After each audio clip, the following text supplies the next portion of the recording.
Hello, good evening friends, welcome to Raj classes. आज हम ethics के पहले चैप्टर वैल्यूज को कंटिन्यू करेंगे और जहां हमने अपनी गाड़ी छोड़ी थी, यहाँ पर forms of values. Forms of values पे अपनी बात छोड़ी है हमने।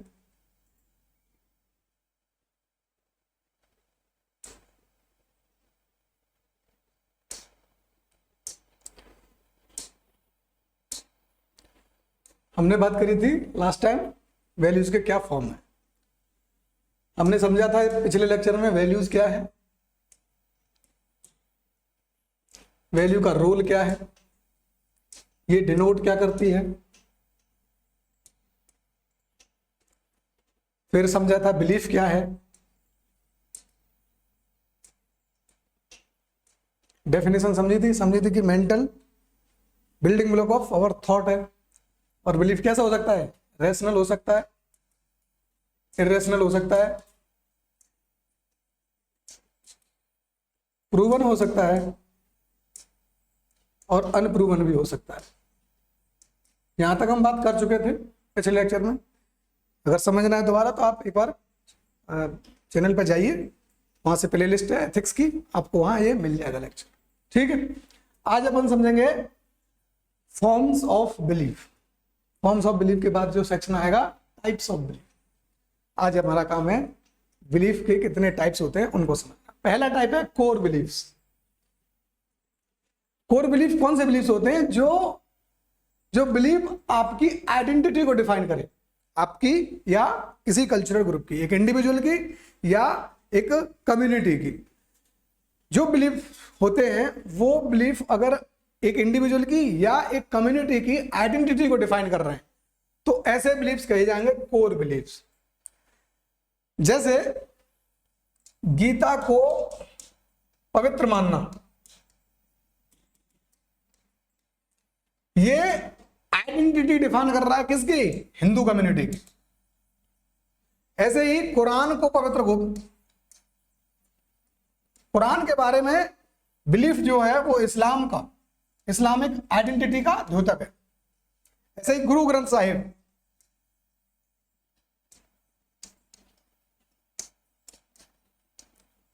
गुरु ग्रंथ साहिब एक आइडेंटिटी द्योतक है। गुरु ग्रंथ साहिब को अगर कोई किसी का भरोसा है, किसी का बिलीफ है, विश्वास है, तो ये क्या बताएगा कि ये सिखिज्म आइडेंटिफाई कर सकता है। तो किसी आदमी की आइडेंटिटी या कम्युनिटी की आइडेंटिटी किससे होती है? उसके बिलीफ सिस्टम से, कि उसका बिलीफ सिस्टम कैसा है यही आपको डिफाइन करता है। जैसे कोई अगर अपने आप को सिख आइडेंटिफाई करता है तो उसका विश्वास किस में होगा? गुरु ग्रंथ साहिब में। अगर कोई आदमी अपने आप को इस्लामिक यानी मुसलमान आइडेंटिफाई करता है तो उसका विश्वास किस में होगा? कुरान में। ऐसे ही कोई आदमी अगर अपने आप को हिंदू डिक्लेयर करता है तो उसका विश्वास, बिलीफ किस में होगा? गीता की पवित्रता में, वेदों की पवित्रता में, वेदांत की पवित्रता में, पुराणों की महागाथा में, रामायण में, कृष्ण लीला में, इन सब चीजों में उनका भरोसा होगा। तो ये जो बिलीफ होते हैं ये आइडेंटिटी डिफाइनिंग होते हैं, कोर बिलीफ जो होते हैं। और जब कोई चीज आइडेंटिटी का हिस्सा बन जाए तो उसको चेंज करना बहुत डिफिकल्ट हो जाता है। तो डिफिकल्ट टू चेंज। जैसे ब्राह्मणिज्म, कोई किसी को अगर लगता है कि वो ब्राह्मण है तो उसे उसके बिलीफ सिस्टम जो होगा वो एक पर्टिकुलर टाइप का होगा, तभी वो ब्राह्मण कहला पाएगा। जैसे जनेऊ धारण करना, 16 संस्कार करना, और भी जो तिलक करना, रोज मंदिर जाना, पूजा पाठ पठन पाठन क्रिया में काम करना, कुछ बिलीफ्स होते हैं। तो वो पर्टिकुलर कम्युनिटी अपने आप को ब्राह्मणिज्म, ऐसे ही वेजिटेरियनिज्म का कुछ बिलीफ होगा।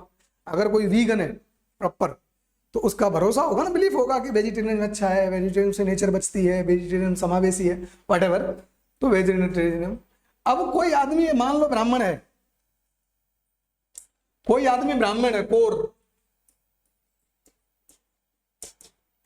तो उसका बिलीफ सिस्टम आइडेंटिटी में जुड़ा हुआ है ब्राह्मणिज्म की, तो इसको चेंज करना बहुत मुश्किल हो जाएगा। चेंज नहीं कर पाओगे, चेंज करने में बहुत टाइम लगेगा। किसी जो कास्टिज्म को फॉलो करते हैं लोग, उनको आप बोलो कि आप लिबरल हो जाओ, सदियों लग जाएंगी, सेंचुरीज लग जाएंगी ऐसा होने में, और ऐसा हो भी रहा है।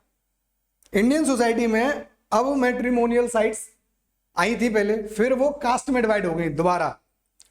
जैसे तैसे अर्बन कल्चर ने कास्ट एंडोगेमी से हटकर इंटरकास्ट मैरिज को प्रमोट किया, लेकिन जैसे ही सोशल मीडिया में एप्स आने लगी तो अब मैट्रिमोनी कास्ट वाइज आने लगी हैं।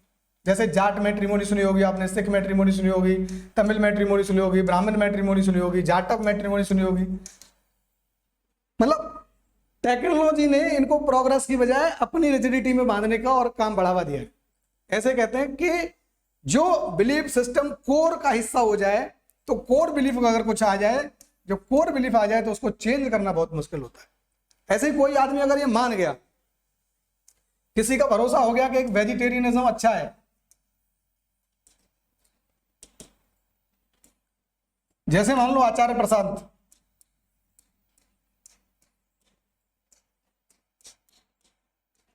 आचार्य प्रशांत जी का दृढ़ विश्वास है कि वेजिटेरियनिज्म ही एकमात्र विकल्प है इंसानों के पास। अब अगर आप उनको कन्विंस करना चाहो कि सर नॉन वेजिटेरियन भी अच्छा है, आप चेक तो कीजिए, आप नहीं कर पाओगे। आप इसके पक्ष में लाख तर्क देंगे तो वो इनके पक्ष में 10 लाख तक तर्क दे देंगे। मतलब आप एक तर्क दोगे नॉन वेज के पक्ष में तो ये आपको 10 तर्क दे देंगे, उसके 10 गुना तर्क दे देंगे कि वेजिटेरियन अच्छा है, नॉन वेजिटेरियन। इसलिए जब कोई बिलीफ किसी आदमी का कोर बिलीफ बन जाए तो चेंज करना बहुत मुश्किल हो जाता है। ठीक है, एक होता है कोर बिलीफ, दूसरा कौन सा बिलीफ होता है? Peripheral belief. पेरिफेरल मतलब ये सोशल ट्रेंड के हिसाब से लोग अपना अपना बिलीफ बना लेते हैं। जैसे पेरिफेरल कैसा है? सोशल ट्रेंड के हिसाब से।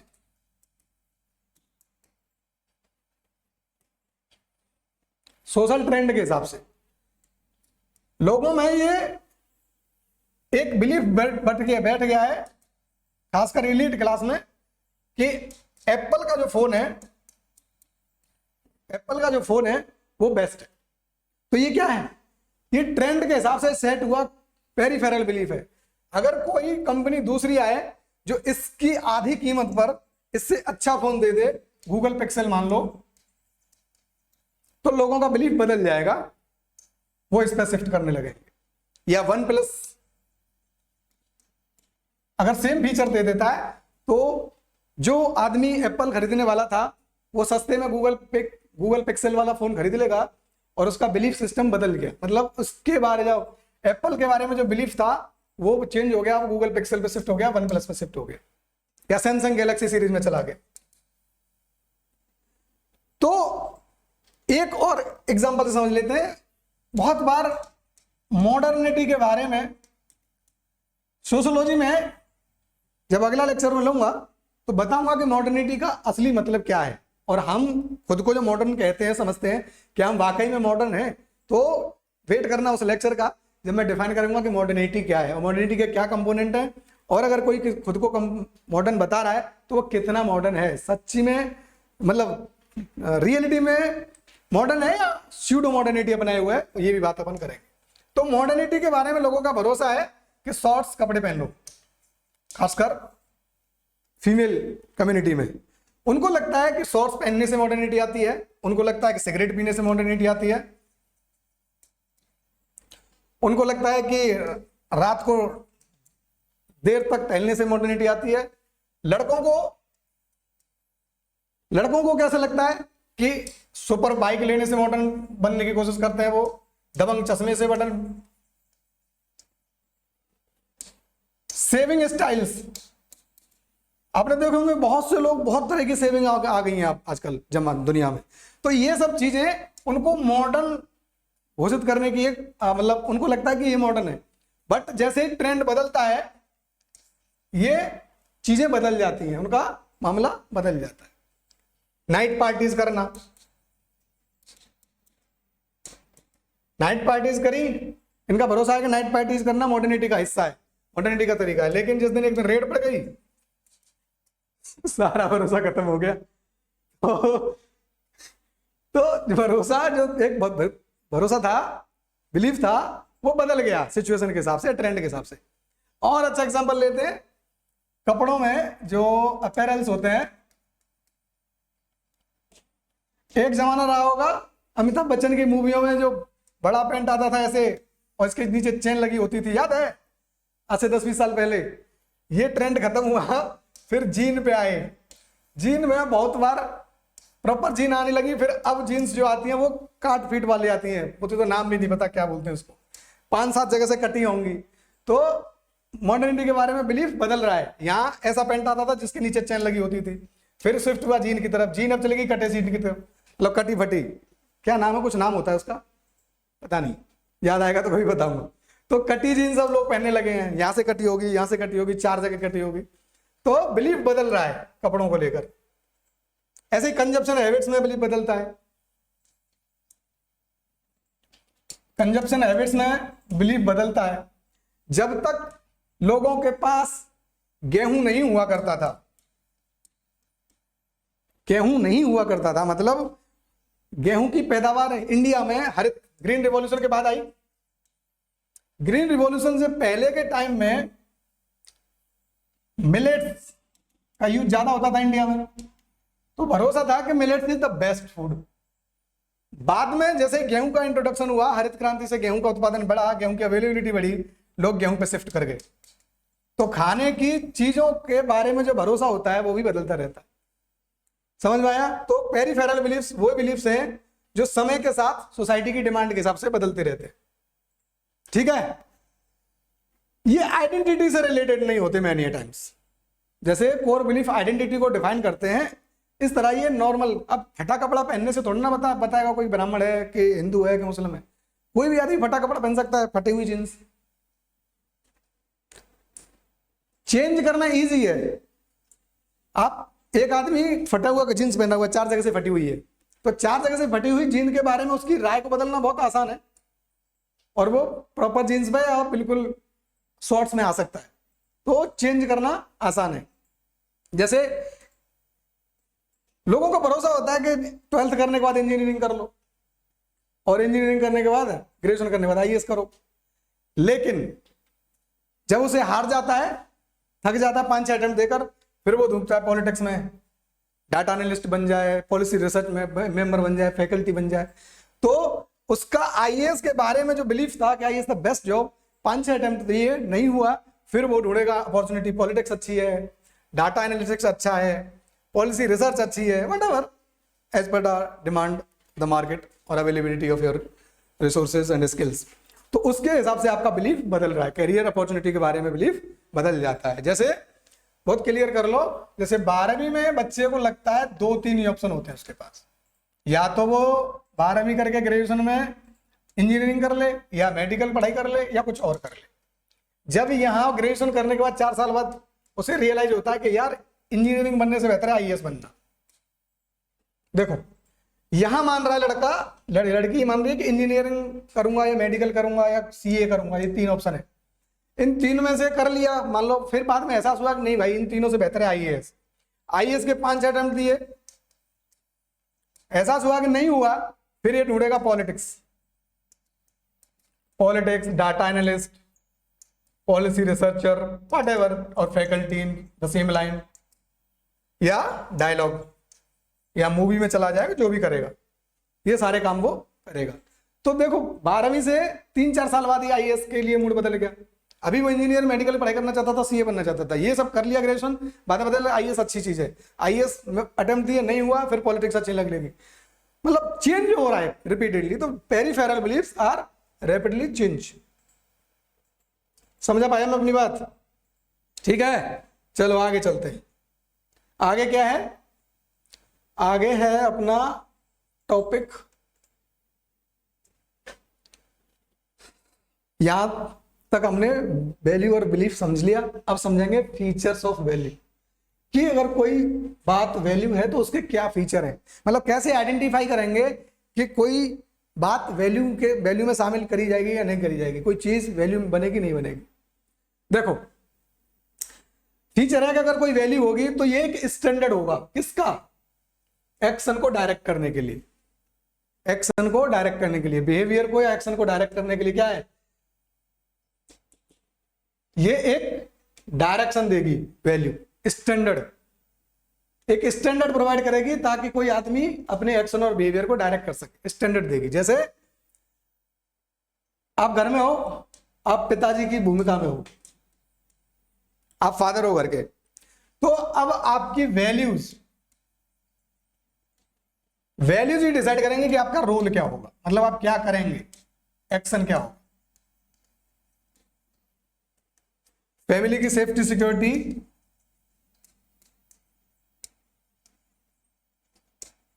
इंश्योर करना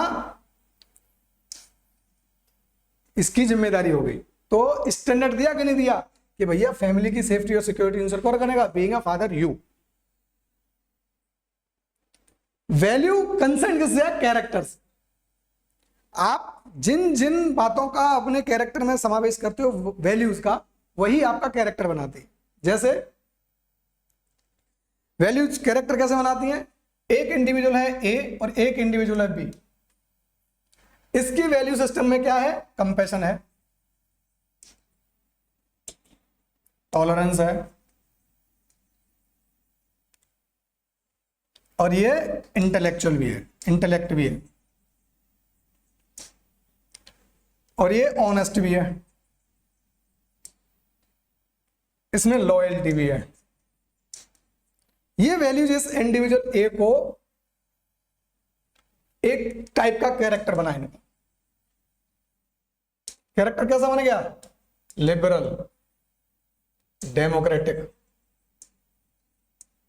लिबरल डेमोक्रेटिक, इसका कैरेक्टर डिफाइंड हो गया। एक इंडिविजुअल बी है, बहुत ज्यादा कंजर्वेटिव है, बहुत ज्यादा वायलेंट है, बहुत ज्यादा एग्रेसिव है, टॉलरेंस नहीं है, डिसऑनेस्ट पर्सन है, लॉयल्टी नहीं है। तो ऐसे आदमी का कैरेक्टर कैसा होगा, ये होस्टाइल कैरेक्टर का आदमी हो जाएगा, होस्टाइल कैरेक्टर माना जाएगा। तो देखो वैल्यू सिस्टम ही आदमी के कैरेक्टर को डिफाइन कर रहा है, जिसकी जैसी वैल्यूज वो वैसा कैरेक्टर। और अच्छे एग्जांपल से समझ लो, एक है चोर थीफ और एक है सेंट संत, ठीक है, थीफ और संत, इसका वैल्यू सिस्टम देखना और इसका वैल्यू सिस्टम देखना, दोनों में वैल्यू सिस्टम एकदम अलग होगा। ये जैन धर्म की 5 बातों को पालन करेगा, सत्य, अहिंसा, सत्य, अहिंसा, अस्तेय, अपरिग्रह, इस तरह की वैल्यू, ब्रह्मचर्य, और ये इनका जस्ट अपोजिट करेगा, जो थीफ होगा, डिसऑनेस्ट होगा, वायलेंट होगा, एग्रीगेटर होगा, मतलब मटेरियल नेचर का होगा,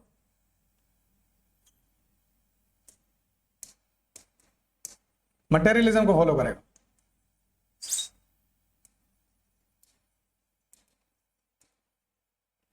ब्रह्मचर्य का पालन नहीं करेगा।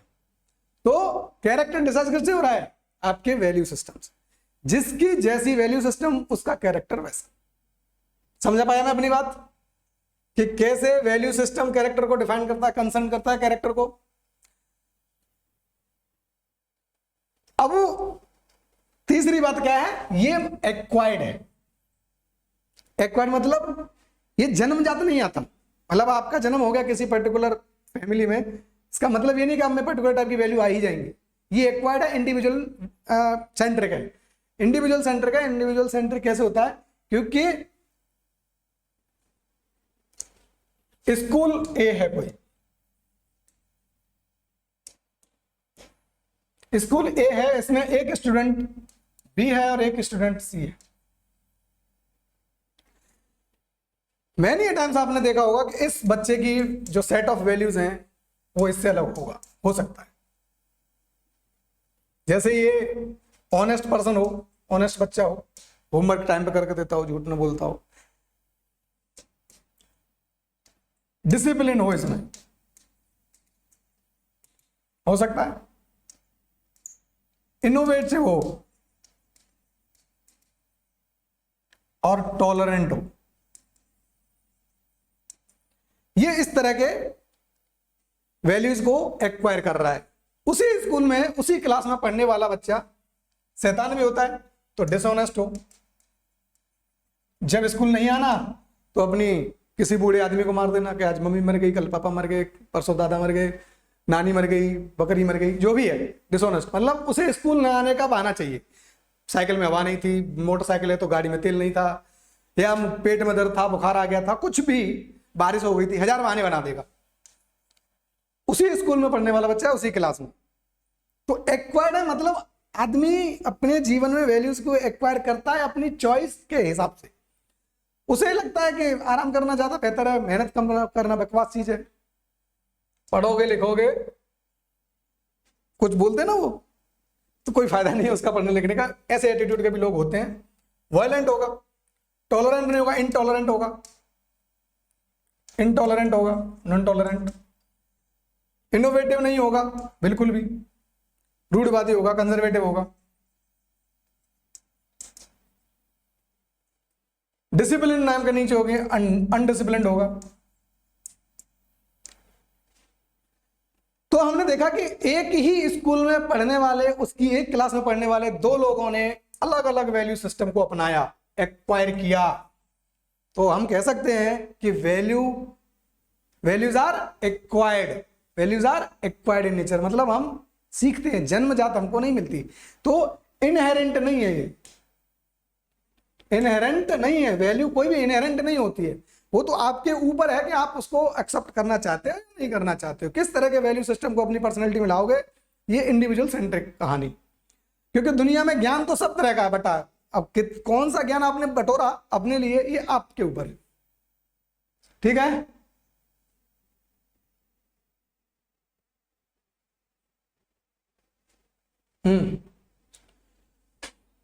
एक्वायर्ड होती है, पर्सनैलिटी से रिलेटेड होगी। वैल्यू डिफाइनिंग, मतलब हमने पहली बात कर ली कि आइडेंटिटी डिफाइनिंग होती है, कैरेक्टर से डिफाइनिंग होती है। पर्सनैलिटी कैरेक्टर में बहुत ज्यादा अंतर नहीं है, तो पर्सनैलिटी या कैरेक्टर से। अब जो वैल्यूज होती हैं वो अब ऑब्जेक्ट, सिचुएशन एंड पर्सपेक्टिव होती है। मतलब वैल्यू बहुत जल्दी नहीं बदलती है। वैल्यू सिस्टम ऐसा होता है कि वो एक बार अगर बन जाए कोर बिलीफ टाइप का, तो वो सिचुएशन और ऑब्जेक्ट के हिसाब से नहीं बदलता। जैसे आपकी वैल्यू आ गई आपके अंदर कि आप वेजिटेरियन हो गए, वेजिटेरियनिज्म की वैल्यू आपके अंदर आ गई, तो फिर आप चाहे सऊदी अरब चले जाओ, या यूएसए चले जाओ, या पाकिस्तान चले जाओ, या हिंदुस्तान में रहो, आप वेजिटेरियन हो, इस बात का कोई फर्क नहीं पड़ेगा आपकी वैल्यू वेजिटेरियन की है कि पूरा सऊदी अरेबिया मांस खा रहा है तो मैं भी खाने लगूंगा, ऐसा नहीं हो। तो ये सिचुएशन से ऊपर की चीज है। सरकमस्टेंस सिचुएशंस नहीं बदल सकती वैल्यूज, क्योंकि वैल्यू सिस्टम आदमी के अंदर इतनी गहराई में समा जाता है कि फिर वो चेंज नहीं कर पाता। तो यहां जाके वो बकरा नहीं खाने लगेगा, सऊदी अरब में पहुंच गए तो बकरा नहीं खाने लगा, वहां भी वो दाल रोटी चावल ही ढूंढेगा। ऐसे ही यूएसए में वेज रोल नहीं खाएगा वो जाके, मतलब नॉन वेज रोल होते हैं ना, egg roll, sorry egg roll नहीं खाएगा, वेज रोल ढूंढेगा। ठीक है, तो क्या होता है ये अब सिचुएशन, अब सरकमस्टेंसेस। वैल्यू जो होती है अब ऑब्जेक्ट होती है, तो वो ऑब्जेक्ट के हिसाब से, सिचुएशन के हिसाब से नहीं बदलती, क्योंकि बहुत अंदर तक डीप वो समाई हुई होती है। अगली बात, एक्सप्रेशन इनका जो है वो लेस होता है, सुबह बहुत ज्यादा रिफ्लेक्ट नहीं होती है, हर समय रिफ्लेक्ट नहीं होती है। एटीट्यूड हर समय रिफ्लेक्ट होता है, आपकी हर बात में रिफ्लेक्ट होता है। एटीट्यूड का जो रिफ्लेक्शन है, एक्सप्रेशन है, बहुत ज्यादा होता है, बहुत फ्रिक्वेंटली होता है। लेकिन जो वैल्यूज हैं उनका एक्सप्रेशन रेयरली होता है, बहुत कम होता है। जैसे एग्जाम्पल से समझ लेते हैं। एक तरफ है वैल्यू और एक तरफ एटीट्यूड।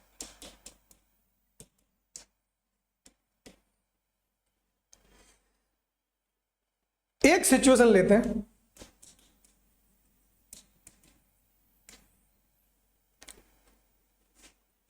आप एक कैंडिडेट ए है, एक कैंडिडेट बी है। इसने इसको गाली दी, इसने इसको गाली दी, तो ये किसका है? इसका। ये क्या है? एटीट्यूड। और इसने पलट के इसको गाली दी, तो ये भी एटीट्यूड है। ये इसका एटीट्यूड हो गया। एटीट्यूड का मतलब होता है रिएक्शन टू एन एक्शन। तो आपने जो बिहेवियर दिखाया वो एटीट्यूड का हिस्सा था, वैल्यूज का नहीं। वैल्यू कब होंगी? जब आपने इसको गाली, इसने आपको गाली दी किसी ने, तो आप वैल्यू रिफ्लेक्शन करोगे, तो उसको गांधी का रास्ता फॉलो करना पड़ेगा। मतलब आग के बदले आंख लेंगे तो जमाना अंधा हो जाएगा। उस केस में, मतलब मोस्ट ऑफ द केसेस में, आप वैल्यू का एक्सप्रेशन एक बार करते हो और 100 बार क्या करते हो? एटीट्यूड का रिफ्लेक्स एक्सप्रेस। तो आपका वैल्यू जब बाहर आता है तो वो सोच समझ के लानी पड़ती है, सिचुएशन को कैलकुलेट करना पड़ता है कि आप किस पर्टिकुलर वे में अपनी वैल्यूज का एक्सप्रेशन करेंगे। ठीक है, एटीट्यूड रिएक्शनरी होता है, वैल्यू जो से होगा, वैल्यू का एक्सप्रेशन है वो कैलकुलेटेड होता है। समझ में आ रहा है अंतर? एटीट्यूड रिएक्शनरी होता है और वैल्यू का एक्सप्रेशन कैसा होता है? कैलकुलेटेड होता है। पहले वो सोचेगा, समझेगा, तोलेगा, फिर बोलेगा या करेगा। लेकिन एटीट्यूड क्या है? जस्ट रिफ्लेक्शन, इमीडिएट हो जाता है। तो वैल्यू क्योंकि एक्सप्रेस लेस होती है, अंदर तक समाई होती है, इसीलिए ड्यू एंड्योरिंग होती है और स्टेबल होती है। वैल्यू सिस्टम हमने बोला ना डिफिकल्ट टू चेंज, तो स्टेबल इसलिए हो जाती है कि एक आदमी अगर वेजिटेरियन हो गया तो ये उम्मीद करी जाती है कि वो बहुत लंबे समय तक वेजिटेरियन रहेगा। जैसे आचार्य प्रशांत वेजिटेरियन हो गए तो अब वो शायद मरते दम तक वेजिटेरियन का फॉलो करेंगे, अगर मैं सही हूं तो। ऐसे ही रामदेव जी हैं। अब बाबा रामदेव ने मान लो योग को अपनी वैल्यू मान लिया कि योग ही जीवन है, तो वो योग करेंगे भी और योग से हटना उनके लिए बहुत मुश्किल हो जाएगा, क्योंकि वो उनकी आइडेंटिटी को डिफाइन कर रहा है। इंड्योरिंग होता है, बहुत लंबे समय तक चलता है। ठीक है,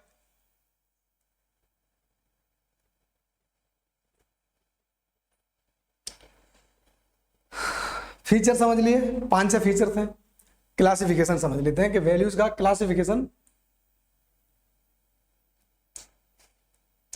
वैल्यूज का क्लासिफिकेशन क्या होता है? मेजरली 3 ग्रुप्स में क्लासिफाई कर सकते हैं, इंट्रिंसिक और एक्सट्रिंसिक, इंस्टीट्यूशनल और individual, moral, immoral and amoral. Moral, immoral, amoral, इस तरह का होता है। तो यहां समझते हैं इंट्रिंसिक और एक्सट्रिंसिक।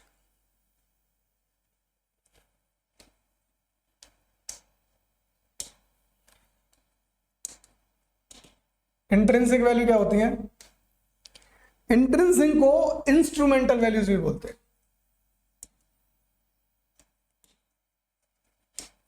इंस्ट्रूमेंटल वैल्यूज या कोर वैल्यूज भी बोल सकते हो, या फंडामेंटल वैल्यूज भी बोल सकते हो।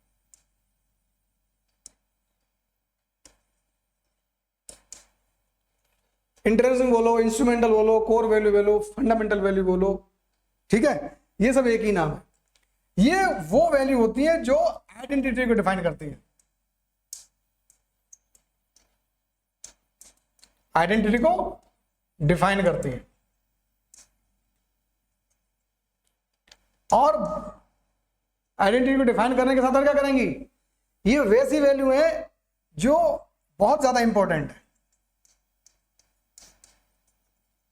और किसके लिए? इंडिविजुअल वेलबींग के लिए और सोसाइटल वेलबींग के लिए।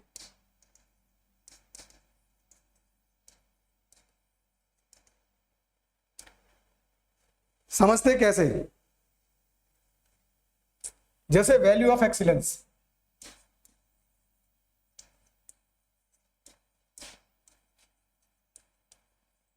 Value of excellence intrinsic value है। क्यों? क्योंकि इससे इंडिविजुअल लेवल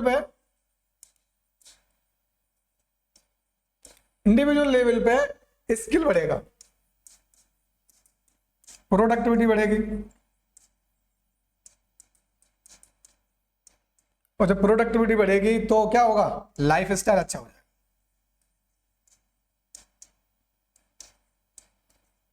तो इंडिविजुअल लेवल पे ये इस तरह से इंपॉर्टेंट है। यही value of excellence collective societal level पर भी बहुत इंपॉर्टेंट है। सोसाइटल लेवल पे क्यों है? कि जब एक्सीलेंस की वैल्यू होगी कम्युनिटी में, पीपल सब लोगों में, तो प्रोडक्शन ज्यादा हो सकेगा, और प्रोडक्शन ज्यादा होगा तो सरप्लस इकोनॉमी बनेगी, सरप्लस बनेगी तो सरप्लस इकोनॉमी होगी तो क्या होगा? डेवलपमेंट अच्छा होगा। तो एक वैल्यू ऐसी है, मतलब एक नहीं, वैल्यू हजारों है इंट्रिंसिक। मैंने एक एग्जांपल लिया है कि value of excellence individual level पर, सोसाइटल लेवल, दोनों पे बहुत महत्वपूर्ण भूमिका निभाएंगे, इंपॉर्टेंट रोल प्ले करती है। अब इसी के साथ दूसरी वैल्यू थी एक्सट्रिंसिक।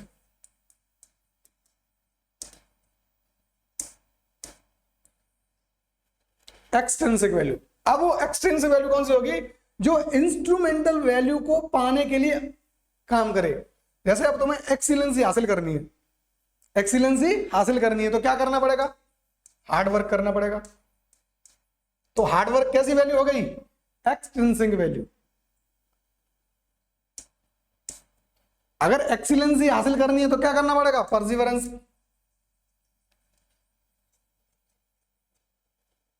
करना पड़ेगा, नहीं करना पड़ेगा? हार्ड वर्क करना पड़ेगा, परसिवरेंस रखना पड़ेगा, टॉलरेंट भी होना पड़ेगा। कोई कुछ कह गया, भड़क के चले गए, तो एक्सीलेंसी हासिल नहीं कर पाओगे। तो ये जो वैल्यूज हैं एक्सट्रिंसिक वैल्यूज, इंट्रिंसिक वैल्यूज के लिए सब्सिडियरी का काम करती हैं। यानी वैल्यू ऑफ एक्सीलेंसी आपको अपने अंदर लानी है तो extrinsic value like hard work, perseverance, tolerance, इस तरह की वैल्यूज आपको इनबिल्ट मतलब अपने अंदर अपनानी पड़ेंगी, तब जाके आप इंट्रिंसिक वैल्यूज को हासिल कर पाओगे। तो समझ आ पाया मैं इंट्रिंसिक और एक्सट्रिंसिक वैल्यूज। दूसरा देखते हैं, institutional versus individual values. Institutional values versus individual values.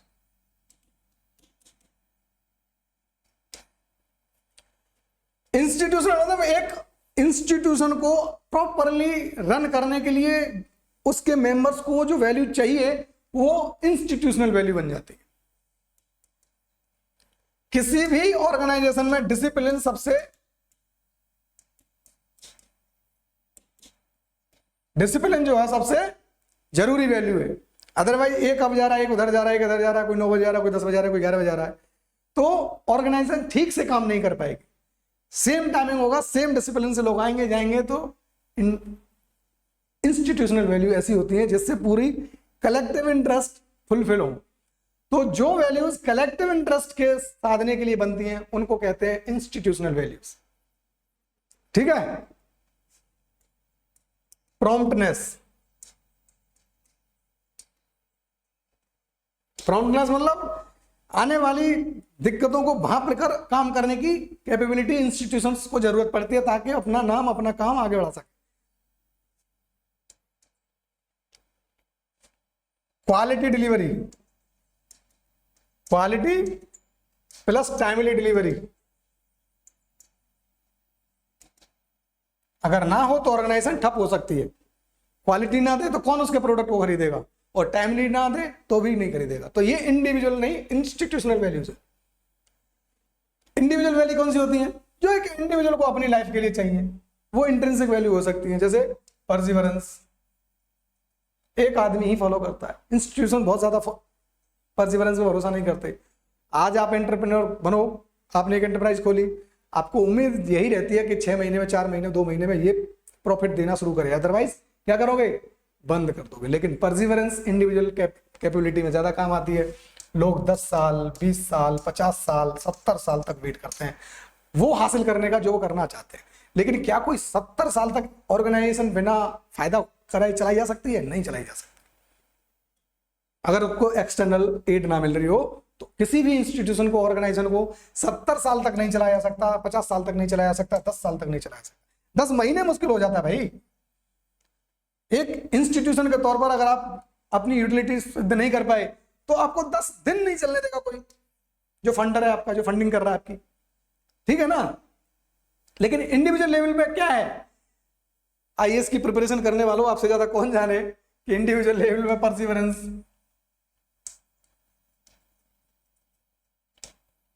Perseverance की क्या वैल्यू है और क्यों परसिवरेंस इंडिविजुअलिस्टिक वैल्यू है? क्योंकि परसिवरेंस में एक इंडिविजुअल 12वीं के बाद ग्रेजुएशन जाता है, ग्रेजुएशन के बाद दिल्ली या प्रयागराज जाता है, प्रयागराज जाके वो तैयारी करता है, 4, 6, 10 जितने जिसके पास अटेम्प्ट है वो तैयारी करता है ना। परसिवरेंस इंडिविजुअलिस्टिक है कि नहीं? क्योंकि उसे बंद होने का डर अब नहीं है, समझ रहे हैं? ये समझ ली अब समझते हैं। कुछ वैल्यूज मोरल होती हैं, कुछ इमोरल होती हैं और कुछ इमोरल होती हैं। मोरल वैल्यूज क्या होती हैं?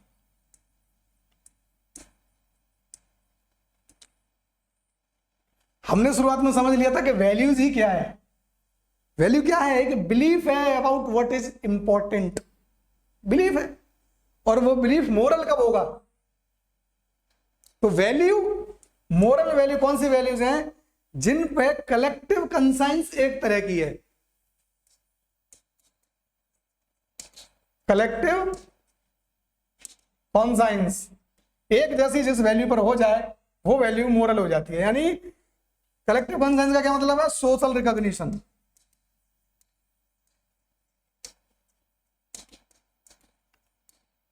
जैसे रिस्पेक्टिंग एल्डर्स,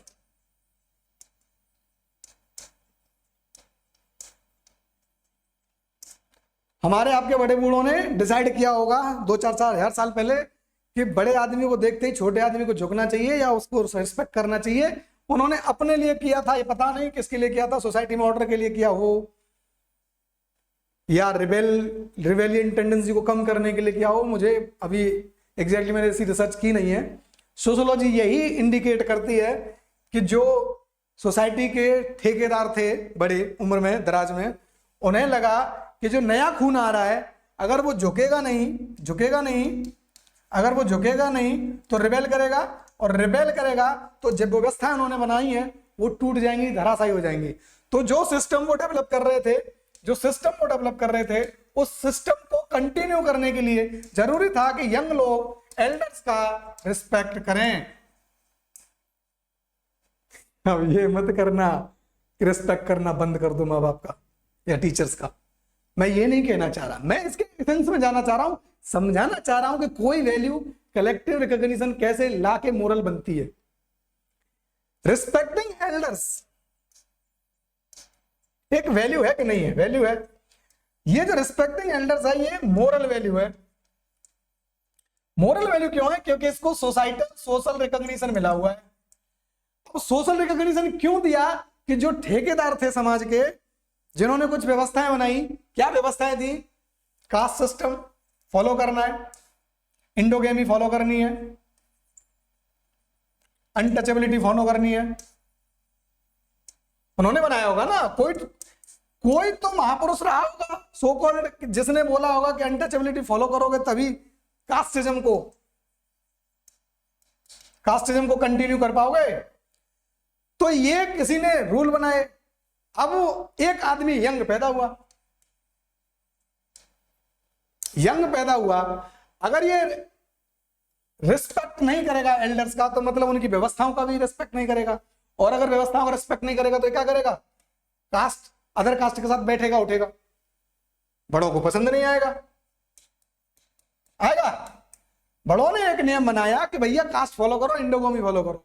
अगर यंग के ऊपर ये प्रेशर ना हो कि उसे बड़ों की बात माननी है, बड़ों की बात का रिस्पेक्ट करना है, बड़ों को आते ही झुक जाना है, पैर छूना है, तो क्या वो रिवोल्ट कर पाएगा?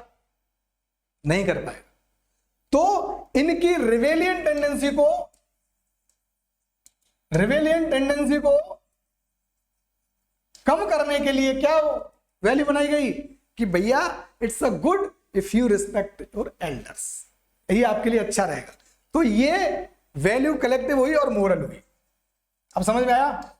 मोरल वैल्यू कौन सी होती है? जिन वैल्यूज को सोशल रिकॉग्निशन मिले, सोसाइटल रिकॉग्निशन मिले। जैसे मोरल वैल्यू चैरिटी मोरल है क्योंकि सोसाइटी ने रिकॉग्नाइज किया कि अच्छी वैल्यू है, बात है। टॉलरेंस ये मोरल वैल्यू है, क्यों? क्योंकि इससे सोशल बेनिफिट ज्यादा होता है। यानी जो वैल्यूज सोसाइटी के इंटरेस्ट में हो वो ज्यादातर कौन सी वैल्यू कहलाएंगे? Moral values.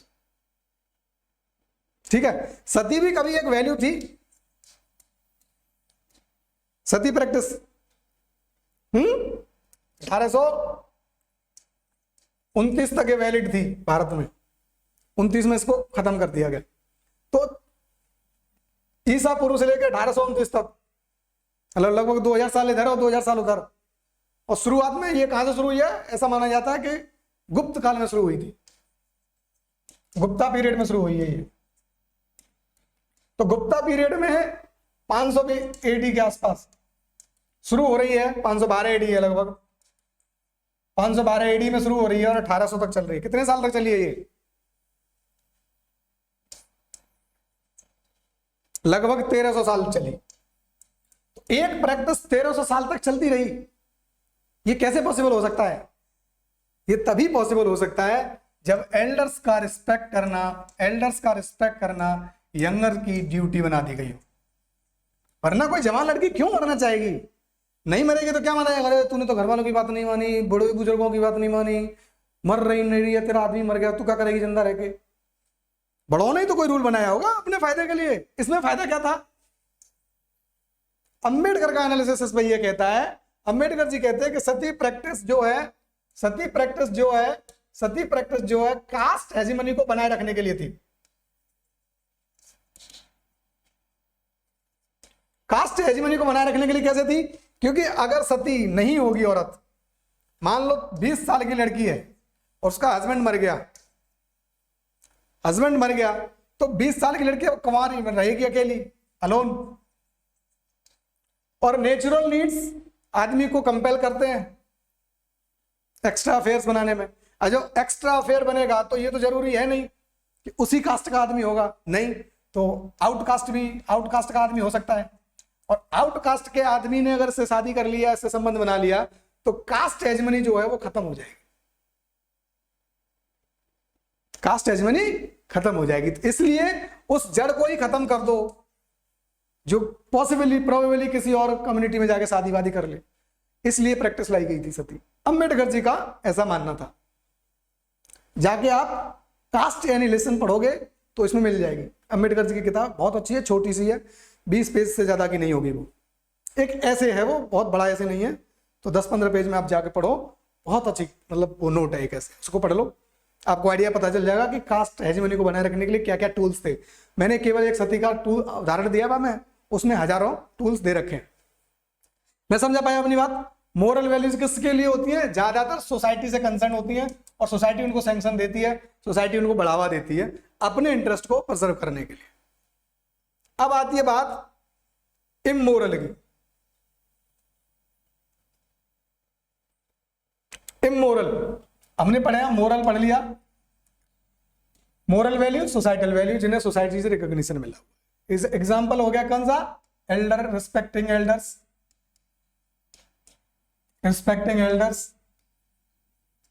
एंडोगेमी,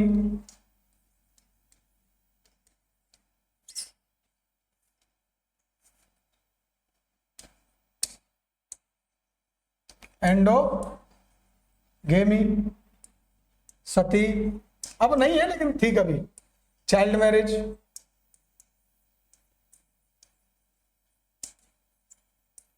क्यों मतलब कुछ एरियाज में बहुत पहले तक थी और अभी भी है, क्योंकि चाइल्ड मैरिज इसलिए कर दी जाती है कि उस पॉसिबिलिटी, उस प्रोबेबिलिटी को खत्म कर सके हम, जब लड़की जवान होकर खुद अपना डिसीजन लेने लगे कि उसे किससे शादी करनी है। उस प्रोबेबिलिटी को खत्म करने के लिए चाइल्ड मैरिज पहले से ही फिक्स कर दो, न रहेगा बांस न बजेगी बांस। अब आती है इमोरल वैल्यूज की।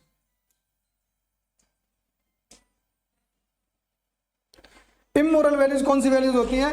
एक सोसाइटी ए है और एक सोसाइटी बी है। यहां कोई पर्टिकुलर टाइप ऑफ वैल्यू चल रही है, जैसे यहां नॉन वेज चलता है, यहां नॉर्मल चीज है। लेकिन जैसे ये वैल्यू कोई, यहां के लोग, ये वेजिटेरियन सोसाइटी मान लो शुरू से, ये वेजिटेरियन सोसाइटी है, अगर इसका कोई मेंबर M1 नॉन वेज को अपनाता है तो ये वैल्यू इस सोसाइटी के लिए इमोरल हो जाएगी। यहां ये मोरल है, सोसाइटी ए में वही काम मोरल है, वही काम आगे किसी दूसरी सोसाइटी में जाके इमोरल हो जा रहा है, मतलब उस सोसाइटी से उसे रिकॉग्निशन अभी नहीं मिल रहा है। तो जिस सोसाइटी में जिस वैल्यू को रिकॉग्निशन ना मिले वो वैल्यू कैसे हो जाती है? इमोरल। जैसे आप वेस्टर्न कंट्रीज देखेंगे,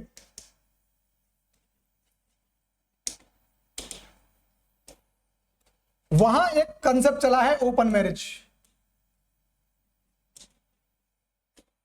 ओपन मैरिज का मतलब है शादी तो करेंगे लेकिन एक्स्ट्रा मैरिटल अफेयर्स को बुरा नहीं मानेंगे, गलत नहीं मानेंगे, वहां लड़ाई नहीं होगी इसलिए कि शादी मेरे से हुई है और सेक्स संबंध किसी और के साथ है, तो ऐसा नहीं होता। ओपन मैरिज का कंसेप्ट है। लेकिन क्या ये इंडिया में चल सकता है? वहां ये एमोरल है ना, इमोरल है। यूएसए में क्या यही वाली एमोरल, एमोरल मतलब ना मोरल ना इमोरल। लेकिन इंडिया में आते ही ये वैल्यू कैसी हो जाएगी? इमोरल।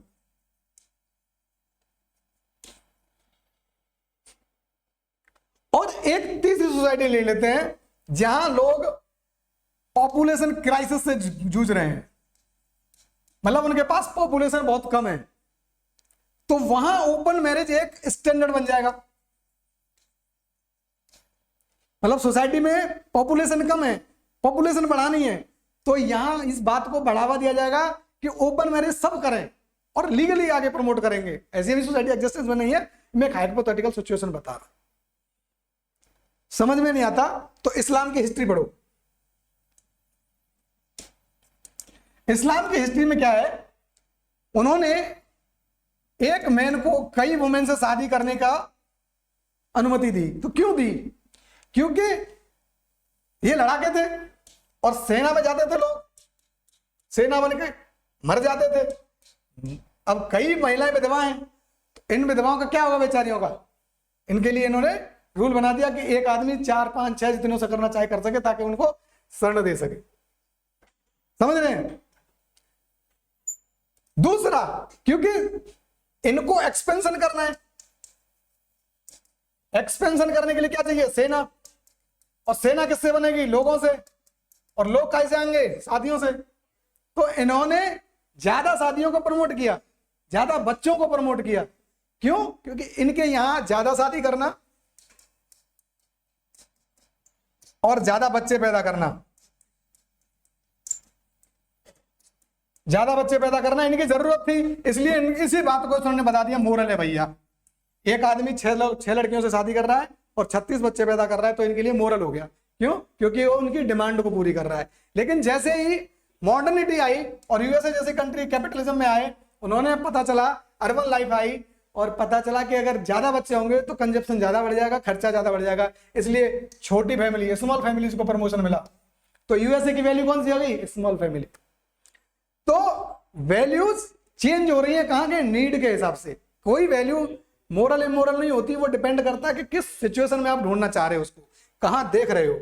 तो वही वैल्यू जो यहां मोरल है वो यहां आके इमोरल हो जाती है यूएसए। वहां मोरल क्या है? स्मॉल फैमिली, एक आदमी से एक शादी। ठीक है, मैंने बात करी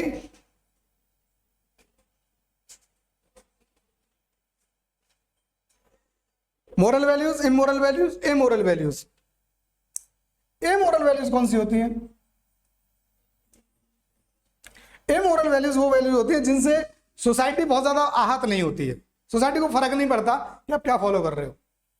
जैसे excellence, excellence in your domain, कोई मोरालिटी का कोई ज्यादा रोल नहीं है इसमें। एक्सपर्टीज,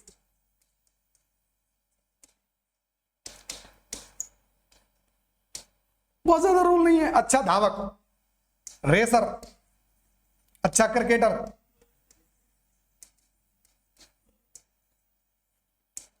मतलब एक्सीलेंस या एक्सपर्टीज ए मोरल है ना, इनका मोरलिटी से कोई लेना देना है ना इमोरलिटी से, ठीक है। ऐसी वैल्यूज होती है अमोरल।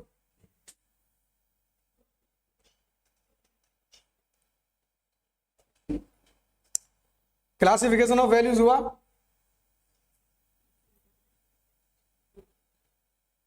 ठीक है,